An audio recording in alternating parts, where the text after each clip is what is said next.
You will never hear from your ex again.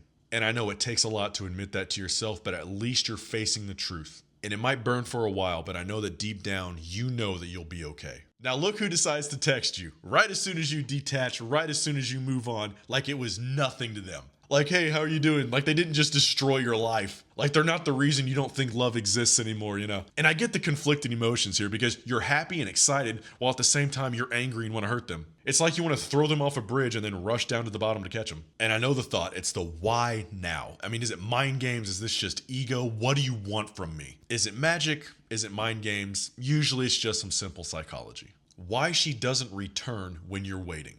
Your ex knows that you're waiting. Especially if in the past, your pattern has always been that, yeah, maybe you give it a couple days, a couple weeks or two, and you're the one that reaches out to them. They know that. They expect this going forward. So no contact for you might have truly started, a few days, a few weeks ago, but whatever your normal pattern is with your ex, that's when no contact truly started with them. So let's say they're used to you reaching out after a month. That means no contact truly started with your ex at a month, at the month mark.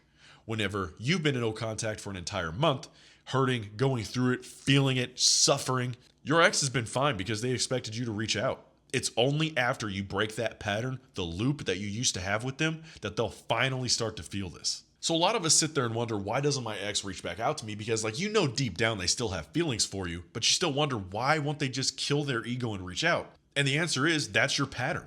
You're the one that reaches out. They're not. Combine all that with the modern woman's thinking that the man should be the one to reach out and fix the relationship. The thing that died, which is, by the way, to say that she doesn't have to take responsibility or fix anything because God forbid she actually try. Nothing's her fault. Everything's the man's fault. And even if it was her fault, it's her man's job to fix it, right? That insanity is the modern woman's understanding of modern dynamics. They're the same women that want to post over and over again online like, oh, social media killed romance. It's like, no, feminism did. The modern woman's ego did. When the modern woman stopped responding positively to romance, modern men stopped being romantic. The psychology of moving on. Number one, the scarcity principle. The scarcity principle basically states that value increases when something is scarce, when something is rarer or harder to get a hold of. So when you detach from her and you take away your attention, your presence automatically becomes rarer. It becomes more valuable in her eyes.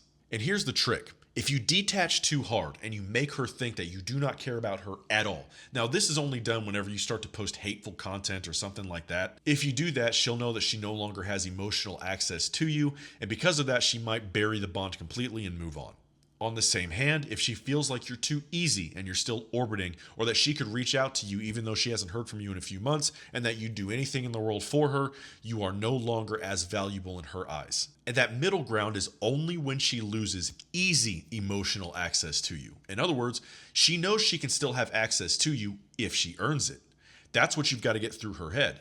That is what will trigger her renewed interest in you whenever you get her to work for that relationship, because God forbid she ever work for it, right? And there's the thought that we have in our head that if we try to make her do something like that, it will actually turn her off, because why would she work for a relationship with us when she could just get a relationship with somebody else, just like that? Why would she even care about us? Ignoring the fact that you guys have history together already, this is where the scarcity principle comes in. Because she could easily get it from another guy and she knows it. She cannot get it as easily from you, which means that your scarcity means more to her, is more valuable than the other guys. Don't forget, in every single one of these videos, in the description above is my link. Click it if you want to get serious and schedule something with me. Number two is a bit of a reversal on attachment dynamics. And this is especially true if you're dealing with an avoidant, somebody with an attachment disorder.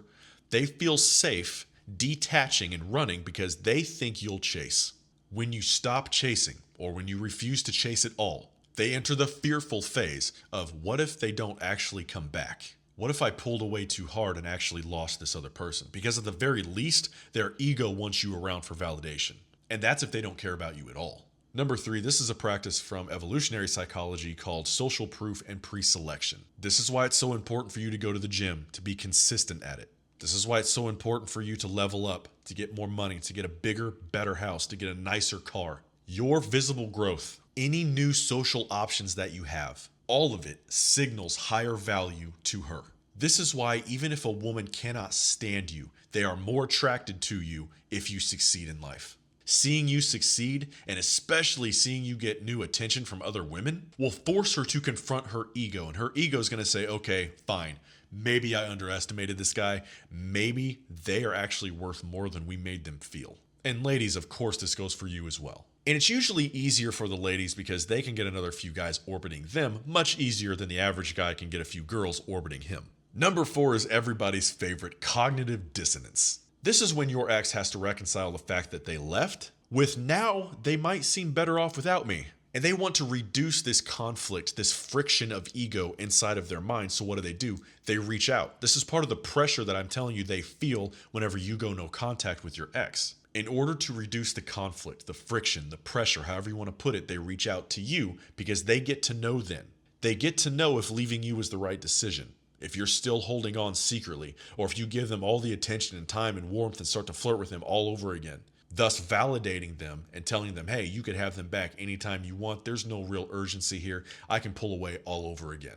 Why did they decide to come back? In attachment theory, this is called delayed emotional processing. Sorry, ladies, but it's actually a lot easier for you to go through a breakup than it is a guy.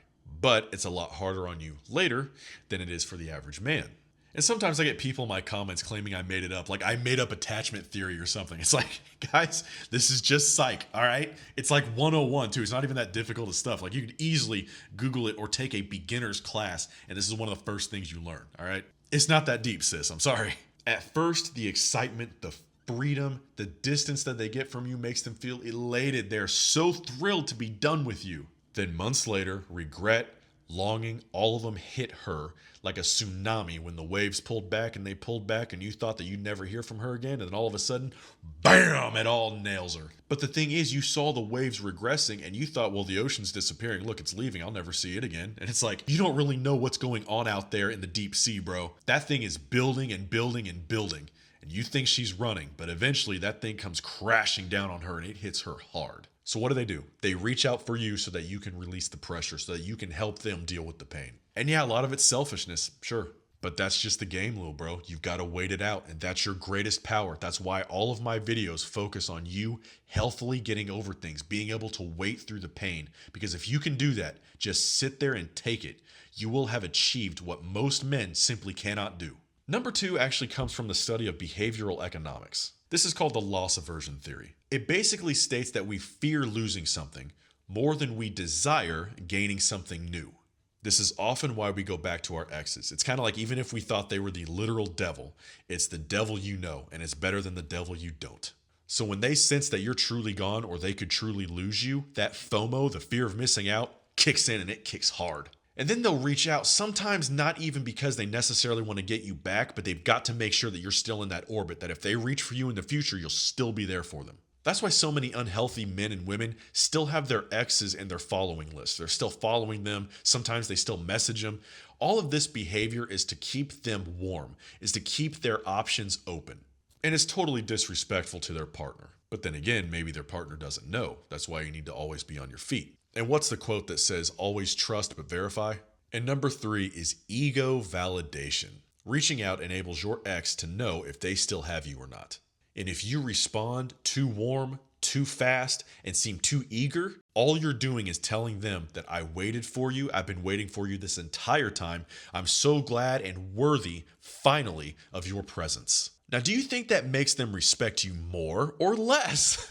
It's like, obviously, they're not going to treat you well after that, which is why they run all over again. That's why you've got to make them work for it, because your attention and your time and your love are actually worth something. What most men do wrong when she returns, the most important thing is that we reward her absence. Jumping back in, like she didn't do anything wrong, not making her earn it, not making her work for it, just signals to her that she can always leave and always come back. So guess what she's going to do? She's going to leave all over again and she's going to come back all over again, purely at her whim. These are the types of girls who will break up with their boyfriends for the weekend, go to Miami, come back, and then try to re-engage that relationship. And the guys will take them right back because they have no idea what's going on. You're young, you're dumb, you'll just accept them right back. They know that. That's what their last 4 or 5 boyfriends did. And what they get to do is they get to end your relationship, go out and have sex with anybody they want, and then resume the relationship and still not call themselves a cheater. She'll tell you with a straight face, oh, I never cheated on anybody. I was never technically with somebody, but they were still emotionally entangled with you while they were still trying to sleep with this other person. That's how they justify it to themselves. And what do most men do? They take them right back. And if every guy had this much self-respect to at least let a woman go and to never let her return, women would stop doing it because they'd all understand collectively, hey, if we do this, no man on this planet's going to take us back. Unfortunately, we have a ton of simps. We have a ton of men with very limited options that will literally take any woman that gives them the time of day. It doesn't matter what they look like. It doesn't even matter if they like them. They would rather be with her because they cannot stand being alone. And more than that, they know they could get a better option if they worked on themselves, but they're too stupid and lazy to do that, so it enables them to sit in their own filth. God forbid that guy levels up. And then they have kids together with about 3 or 4 different women, and they all just repeat the same pattern in society. We basically let her return, resuming the exact same dynamics as when she left. In other words, you're the same, she's the same, but you guys expect a different result. And now we're all shocked when it doesn't happen. It's like we broke up again. It's like, oh wow, I wonder what happened this time, you know. You're the exact same people. You're the same variables coming into the same equation, expecting it to work out differently. It never happens and it never will. She doesn't come back after you move on because she suddenly loves you more. She comes back because her psychological safety net is totally gone. Her ego suddenly feels threatened, and for once in her life, she has to fear that she actually lost you. And then she'll have to face a decision. And that decision is, do I reach out and try and get him back, or do I let him go forever? And you have the power in both of those situations. That is how you win. By breaking her ego, by moving on and detaching. Because they always wonder, they always get curious, and they will always reach back out somehow, some way. Lil bro, lil sis, you've got this, and I've got you. I'll see you in the next one.